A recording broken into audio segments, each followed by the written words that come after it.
भावं त्यजत्यन्ते कलेवरम्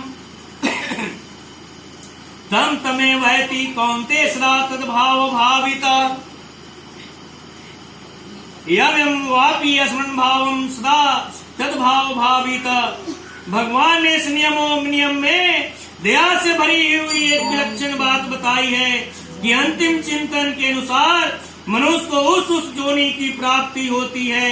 जब यह नियम है तो मेरी स्मृति से मेरी प्राप्ति होगी ही। परंतु दयालु भगवान ने अपने लिए अलग कोई विशेष नियम नहीं बताया है, प्रत्युत समान नियम में ही अपने को शामिल कर दिया है। भगवान की दया की यह कितनी कुशल विलक्षणता है कि जितने मूल्य में कूते की जोनी मिले उतने ही मूल्य में भगवान मिल जाएं। सदा तद्भाव भावित का तात्पर्य है कि अंत काल में जिस भाव का जिस किसी का चिंतन होता है, शरीर छोड़ने के बाद वह जीव जब तक दूसरा शरीर धारण नहीं कर लेता तब तक उसी भाव में भावित रहता है। अर्थात अंतकाल का चिंतन वैसा ही अस्थायी बना रहता है। अंतकाल के उस चिंतन के अनुसार ही उसका मानसिक शरीर बनता है और मानसिक शरीर के अनुसार ही वह दूसरा शरीर धारण करता है। कारण कि अंतकाल के चिंतन को बदलने के लिए वहां कोई मौका नहीं है, शक्ति नहीं है और बदलने की स्वतंत्रता भी नहीं है तथा नया चिंतन करने का कोई अधिकार भी नहीं है। अतः वह उसी चिंतन को लिए हुए उसी में तलीन रहता है। फिर उसका जिस किसी रूप के साथ कर्मों का किंचन मात्र भी संबंध रहता है, वायु जल खाद्य पदार्थ आदि के द्वारा वह वही पुरुष जाति में प्रविष्ट होता है। फिर पुरुष जाति से स्त्री जाति में जाकर समय पर जन्म लेता है। जैसे कूते का पालन करने वाला कोई मनुष्य अंत समय में कूते को याद करते हुए शरीर छोड़ता है तो उसका मानसिक शरीर कूते का बन जाता है, जिससे वह क्रमशः कूता ही बन जाता है, अर्थात कूते की जोनी में जन्म लेता है। इस तरह अंतकाल में जिस किसी का स्मरण होता है उसी के अनुसार जन्म लेना पड़ता है।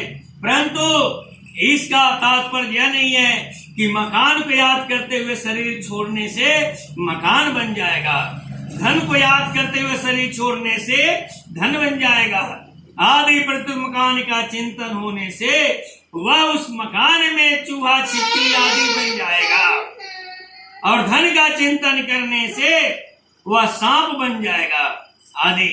तात्पर्य हुआ कि अंतकाल के चिंतन नियम सजीव प्राणियों के लिए ही है, निर्जीव पदार्थों के लिए नहीं। अतः जड़ पदार्थ का चिंतन होने से वह उसे संबंधित कोई सजीव प्राणी बन जाएगा। मनुष्य प्राणियों को अपने अपने कर्म के अनुसार अंतकाल में स्मरण होता है। इस तरह अंतकाल के स्मरण का कानून सब जगह लागू पड़ता है, परंतु मनुष्य शरीर में यह विशेषता है कि उसका अंतकाल का स्मरण कर्मों के अधीन नहीं है, प्रत्येक पुरुषार्थ के अधीन है। पुरुषार्थ में मनुष्य था एक स्वतंत्र है, तभी तो अन्य जोनों की अपेक्षा अधिक महिमा है। मनुष्य शरीर में स्वतंत्रता प्रवृत्ति से संबंध जोड़ लेता है, उस संबंध के अनुसार ही उसका अन्य जोनियों में जन्म हो सकता है। परंतु अंत काल में अगर वह भगवान का स्मरण कर ले तो उसके सारे संबंध टूट जाते हैं, कारण कि वे सब संबंध वास्तविक नहीं है, प्रत्यक्ष वर्तमान के बनाए हुए कृत्रिम हैं, जबकि भगवान के साथ संबंध स्वतः सिद्ध है, बनाया हुआ नहीं है। अतः भगवान की याद आने से उसके सारे कृत्रिम संबंध टूट जाते हैं।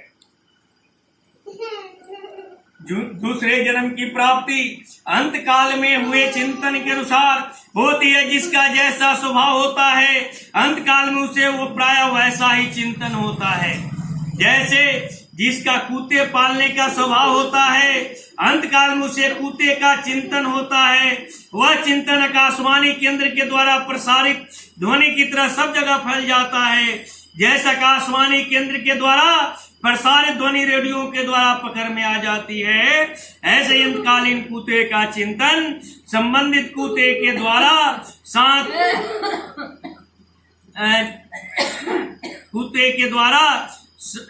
कोई कुत्ते के द्वारा पकड़ में आ जाता है। फिर जीव सूक्ष्म और कारण शरीर को साथ लिए अंजल वायु आदि के द्वारा उस कुत्ते में प्रविष्ट हो जाता है। फिर कुतिया में प्रविष्ट होकर गर्भ बन जाता है और निश्चित समय पर कुत्ते के शरीर से जन्म लेता है। अंतकालीन चिंतन और उसके अनुसार गति को एक दृष्टांत के द्वारा समझा जा सकता है। एक आदमी फोटो खिंचवाने गया। जब वो फोटो खिंचवाने बैठा तब फोटोग्राफर ने उसे कहा कि फोटो खींचते समय हिलना मत और मुस्कुराते रहना। जैसे ही फोटो खींचने का समय आया, उस आदमी की नाक पर एक मक्खी बैठ गई।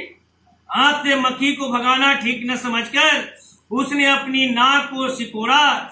ठीक उसी समय उसकी फोटो खींच गई।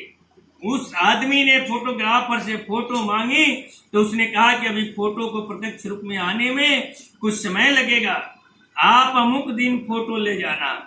वह दिन आने पर फोटोग्राफर ने उसे फोटो दिखाई तो उसमें अपनी नाक से गिरे हुए भद्दे रूप को देखकर वह आदमी बहुत नाराज हुआ कि तुमने फोटो भी गाड़ दी। फोटोग्राफर ने कहा, इसमें मेरी क्या गलती है?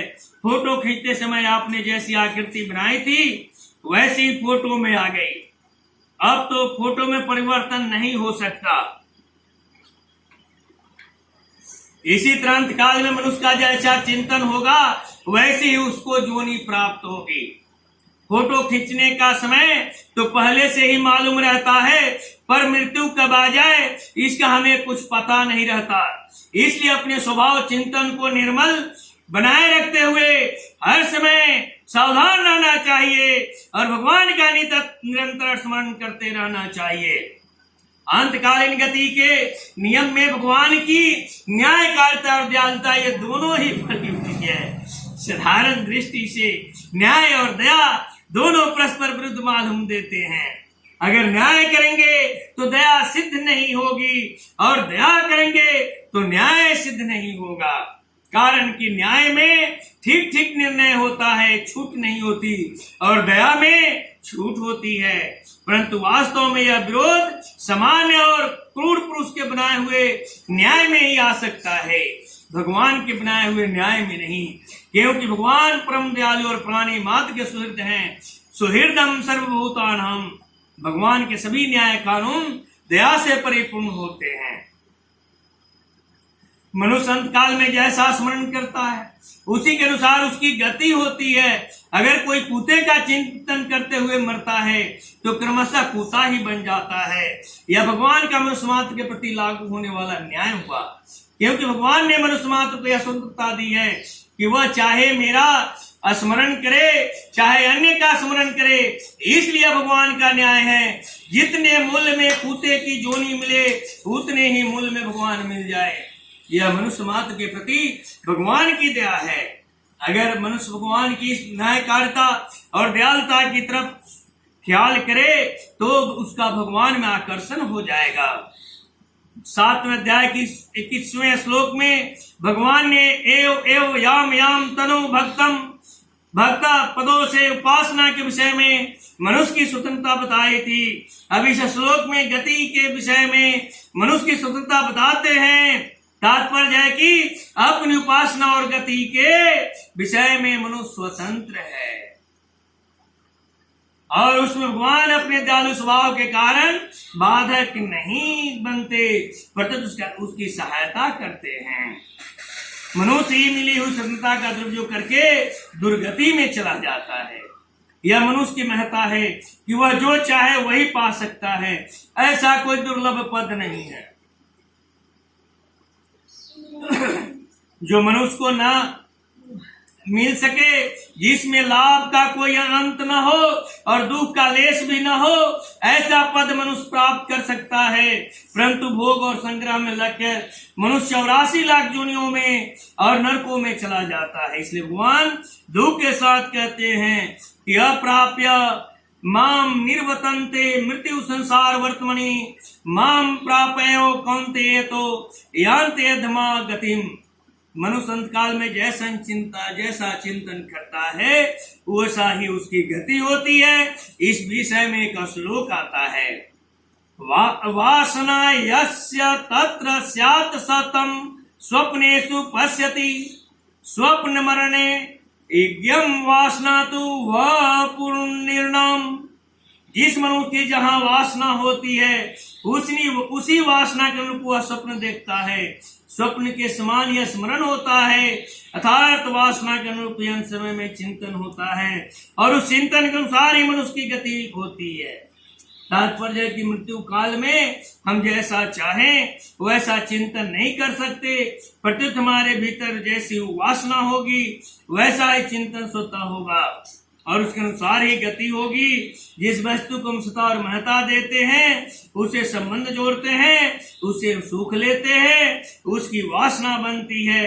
अगर संसार में सुख बुद्धि न हो तो संसार की वासना नहीं बनेगी।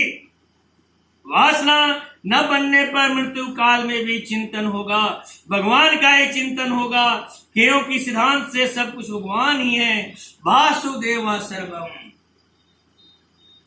तमे वैती। जिस तरह सुई के पीछे पीछे उसी मार्ग से भागा जाता है, उसी तरह मनुष्य भी अंत काल के भाव के अनुसार उसी गति में जाता है। बोलिए प्रेम से कृष्ण भगवान माता राधा सतभामा रुक्मिणी की जय, आज मैया की जय, यही जगैया की जय। जय